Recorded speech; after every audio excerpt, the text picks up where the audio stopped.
ವರ್ಷಾಂತ್ಯದವರೆಗೂ ಸಹ ನಿಮ್ಮ ರಾಶಿಯಲ್ಲೇ ಸಂಚಾರ ಮಾಡುವಂಥ ಗುರು. ಎರಡನೇ ಮನೆಯಲ್ಲಿ ಕೇತುವಿನ ಸಂಚಾರ ನಿಮಗೂ ಅಷ್ಟೇ ಮಿಕ್ಸಡ್ ರಿಸಲ್ಟ್ಸ್ ಆಗಿರುತ್ತೆ. ಎಸ್ಪೆಷಲಿ 8ನೇ ಮನೆಯಲ್ಲಿರತಕ್ಕಂಥ ರಾಹು ಹಲವಾರು ಸಮಸ್ಯೆಗಳನ್ನು ತಂದೊಡ್ತಾನೆ. ಈ ಸಮಯದಲ್ಲಿ ಶತ್ರು ಬಾಧೆ ಜಾಸ್ತಿ ಆಗ್ತಾ ಹೋಗುತ್ತೆ.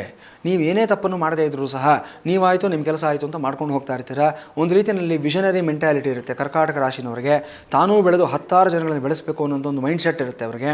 ತುಂಬ ಶಾಂತ ಸ್ವಭಾವದಿಂದ ಎಲ್ಲವನ್ನ ಬ್ಯಾಲೆನ್ಸ್ಡ್ ಆಗಿ ಎಲ್ಲೂ ಸಿಕ್ಕಾಕೊಳ್ಳದೆ ಕೆಲಸಗಳು ಮಾಡ್ಕೊಳ್ತಾ ಹೋಗ್ತಾ ಇರ್ತೀರಾ. ಆದರೆ ನಿಮ್ಮ ಏಳಿಗೆಯನ್ನು ಸಹಿಸದೇ ಇರತಕ್ಕಂಥ ಒಂದಷ್ಟು ವ್ಯಕ್ತಿಗಳು ಇರ್ತಾರೆ. ಏನಾದರೂ ಮಾಡಿ ಸಿಕ್ಕಾಕ್ಸ್ಬಿಡಬೇಕು, ಇವನು ಏನಾದರೂ ಮಾಡಿ ಮಟ್ಟ ಹಾಕಬೇಕು ಅನ್ನತಕ್ಕಂಥದ್ದು. ಸೊ ಹಿಂದೆನೇ ಇದ್ಕೊಂಡು ಸಮಸ್ಯೆಗಳಿಂದ ತರತಕ್ಕಂಥವ್ರು ಈ ಅಷ್ಟಮ ಸ್ಥಾನದಲ್ಲಿರ್ತಕ್ಕಂಥ ರಾಹುವಿನಿಂದ ಸೂಚಿತವಾಗ್ತಾ ಇದೆ. ಕೇರ್ಫುಲ್ ಆಗಿರಬೇಕು. ಇಲ್ಲಿ ಏನು ಮಾಡಬೇಕು ಗುರುಗಳೇ ಅಂತ ಪ್ರಶ್ನೆಯನ್ನು ಕೇಳ್ತೀರಾ. Prevention is better than cure ಅಂತ ಇಂಗ್ಲೀಷ್ನಲ್ಲಿ ಒಂದು ಮಾತನ್ನು ಹೇಳ್ತಾರೆ. ಸಮಸ್ಯೆ ಬಂದ ನಂತರ ಅದಕ್ಕೆ ಸೊಲ್ಯೂಷನ್ ಹುಡ್ಕೋದಕ್ಕೆ ಬದಲು ಸಮಸ್ಯೆ ಎಲ್ಲಿದೆ ಅಂತ ಸ್ವಲ್ಪ ಅದರ ಮೂಲ ಹುಡ್ಕೊಳ್ಳೋದಕ್ಕೆ ಪ್ರಯತ್ನ ಮಾಡಿ. ನಿಮ್ಮ ಪಕ್ಕದಲ್ಲೇ ಇರ್ತಾರೆ, ನಿಮ್ಮ ಸುತ್ತಮುತ್ತಲಲ್ಲೇ ಇರ್ತಾರೆ, ಅವರುಗಳೇ ಸಮಸ್ಯೆಯನ್ನು ತರ್ತಾ ಇರ್ತಾರೆ. ಅದರಲ್ಲೂ ಸಹ ರಾಹು ಆಗಿರೋದ್ರಿಂದ ಯಾವತ್ತೂ ಅಷ್ಟೇ ಥರ್ಡ್ ಪಾರ್ಟಿ ಇಂಟರ್ವೆನ್ಷನ್ ಅಂತ ನಾವು ಹೇಳ್ತೀವಿ. ನಾವು ಯಾರ್ಯಾರಿಗೆ